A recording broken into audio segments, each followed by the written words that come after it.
A notícia que parecia impossível acabou de se confirmar. Nicolás Maduro decidiu deixar o cargo com o apoio dos Estados Unidos após Washington retirar as restrições que limitavam a liberdade de ação militar do presidente norte-americano Donald Trump contra a Venezuela. Em outras palavras, Maduro optou por se render antes que a fuga se tornasse impossível, em uma decisão que reforça o poder de Trump e aumenta as tensões militares na América Latina. O Senado norte-americano rejeitou nesta quinta-feira, 6 de novembro de 2025, uma proposta que buscava restringir suas ações contra o governo venezuelano. A votação terminou com 49 votos a favor e 51 contra. Com isso, a maioria republicana barrou o projeto que exigiria a autorização do Congresso para qualquer operação militar no país vizinho. Analistas políticos classificaram o resultado como um cheque em branco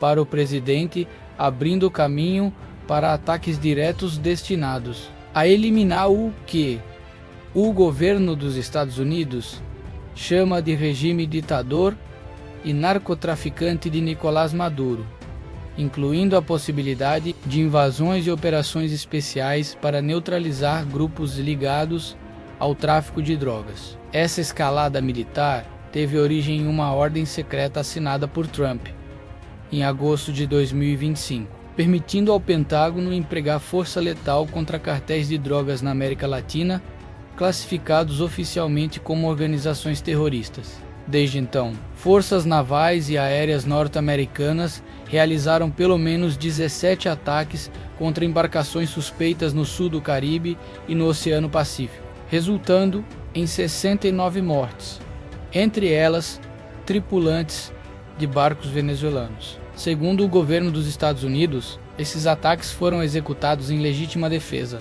com o objetivo de proteger cidadãos norte-americanos. As operações contaram com o apoio do porta-aviões USS Gerald Harrison, considerado o maior do mundo, com capacidade para operar até 75 aeronaves. O grupo de ataque, associado à embarcação, inclui cerca de 10 mil fuzileiros navais, submarinos nucleares e caças F-35 que chegaram a voar a menos de 200 quilômetros da costa de Caracas, em uma clara demonstração de força. Em entrevista concedida à emissora CBS no último domingo, Trump afirmou que as operações não têm como alvo apenas a Venezuela, mas também rotas de tráfico que atravessam a Colômbia e o Brasil. Segundo o presidente norte-americano, facções criminosas como o Primeiro Comando da Capital PCC e o Comando Vermelho Coeficiente de Variação atuam como verdadeiros exércitos paralelos,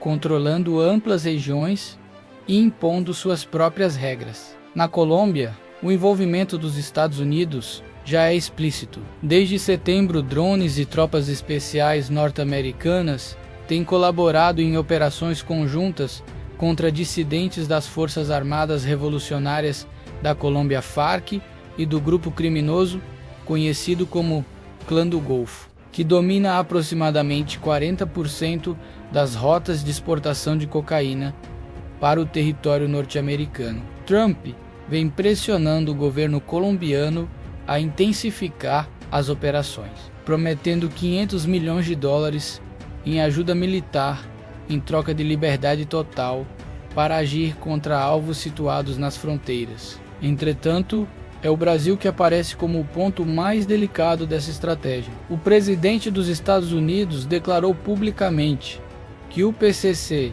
e o coeficiente de variação responsáveis por cerca de 3.500 confrontos armados entre 2020 e 2025, incluindo massacres em presídios e ataques em favelas, representam o maior terrorismo informal do hemisfério ocidental. Essas organizações hoje exercem controle sobre regiões que abrigam cerca de 28,5 milhões de pessoas, o equivalente a 19% da população brasileira, de acordo com uma pesquisa do Instituto Datafolha divulgada em outubro de 2025.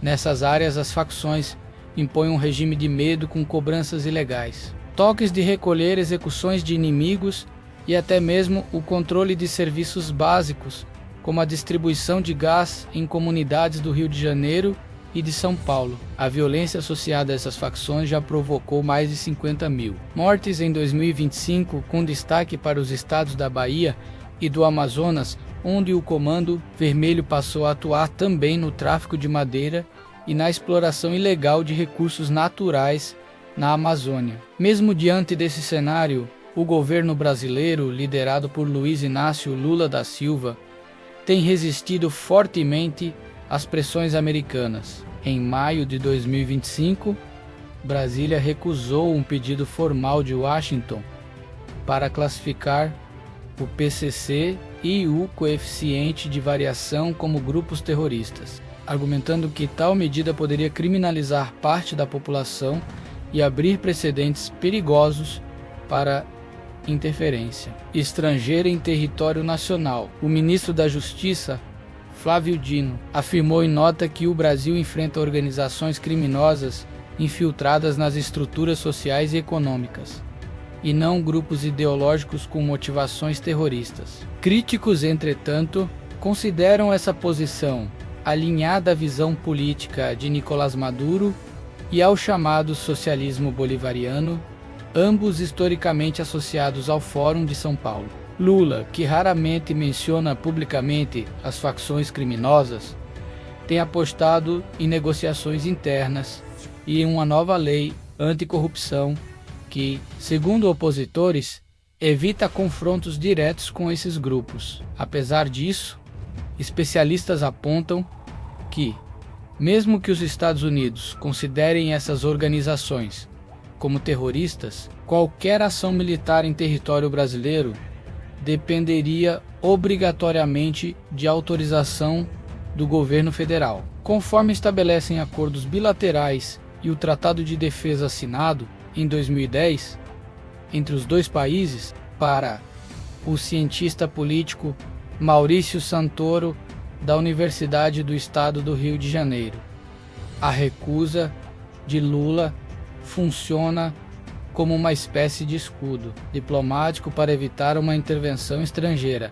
embora tenha o custo de permitir que o crime organizado continue a dominar parte significativa das ruas e comunidades brasileiras. Enquanto as facções ampliam sua influência e a população vive sob o domínio do medo, o governo mantém silêncio e milhões de cidadãos seguem reféns dessa realidade. Nesse contexto de incerteza e tensão crescente, um novo capítulo se abriu com a surpreendente reação de Nicolás Maduro. Horas após a votação no Senado norte-americano, fontes próximas ao governo da Venezuela informaram à revista The Atlantic que Maduro estaria disposto a deixar o poder em troca de garantias dos Estados Unidos, incluindo anistia total para ele e seus aliados, o cancelamento da recompensa de $50 milhões por sua captura e a possibilidade de um exílio confortável,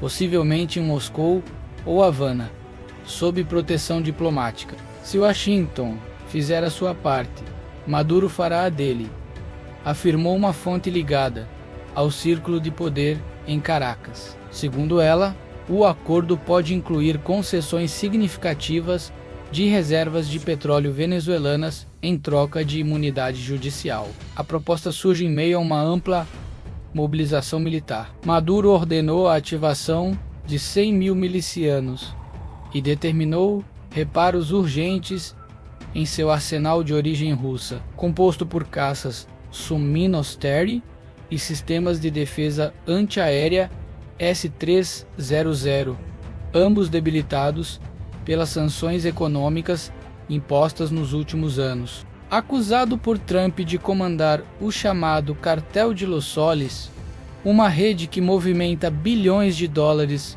no tráfico internacional de cocaína, o líder venezuelano parece estar mais próximo do fim do que nunca, conforme o próprio presidente norte-americano previu em seus discursos recentes. A possível renúncia de Maduro poderia abrir caminho para a oposição liderada por figuras como Maria Corina Machado, mas isso dependerá de um acordo completo que garanta imunidade contra julgamentos internacionais, como os da Corte Penal Internacional em Haia ou de tribunais federais em Miami. A Rússia rapidamente entrou em cena, elevando ainda mais o nível de tensão. Nesta sexta-feira, 7 de novembro, a porta-voz do Ministério das Relações Exteriores russo, Maria Zakharova, afirmou que Moscou está preparada para atender a qualquer pedido de ajuda militar de Caracas, incluindo o envio de mísseis hipersônicos